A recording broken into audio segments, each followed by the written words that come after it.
Threat protection on a Meraki security appliance can be enabled easily in just a few steps. In this video, I will demonstrate how to enable Cisco Advanced Malware Protection, or AMP for short, along with Cisco Intrusion Detection and Prevention Systems, or IDS-IPS. Advanced Malware Protection scans files as they are downloaded through the security appliance. AMP inspects for malware in a variety of files, including PDFs, zip files, and even Linux executables. Intrusion detection and prevention utilizes Cisco snort rules to monitor for any malicious traffic. The IDS and IPS rule sets are maintained by Cisco Talos, a team dedicated to researching emerging cybersecurity threats. The great thing about these threat protection options on the Meraki security appliance is the fact that any traffic that is routed through will be inspected for threats. This includes traffic to and from the internet, traffic between VLANs, and traffic across VPN connections related to the security appliance. Note that to utilize these threat protection features, you will need the appropriate licensing for your networks in your organization. To enable threat protection, navigate to Security and SD-WAN, Threat Protection. There's a drop-down to enable both AMP and IDS-IPS. When AMP is enabled on your network, it will block any files that are known to be malicious. Files categorized as unknown by AMP will still be downloaded to the network, but they will also be logged. If AMP is blocking files incorrectly, you have the option to configure allowed URLs to download files from. Additionally, you can input the file's SHA-256 hash value under the allowed files list.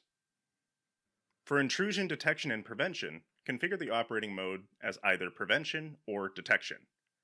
Detection mode will generate a security event and prompt alerts while still allowing the traffic through, whereas prevention will block the traffic flows as it finds them to be malicious. You can utilize different rule sets for IDS and IPS that best fit your network needs. The rule set options are connectivity, balanced, and security. Use the information icon to learn more about each rule set and which one best applies to your networks. If there's a traffic flow that is being blocked and it's impacting legitimate traffic on your network, you can configure an allow rule here so that way the traffic is no longer blocked by the security appliance. And as always, remember to save your dashboard configurations once you are done, so that way any changes you make will be applied to the security appliance. Now that threat protection is enabled on this network, let's move over to Security Center, the comprehensive overview of all security events relating to AMP and IDS-IPS.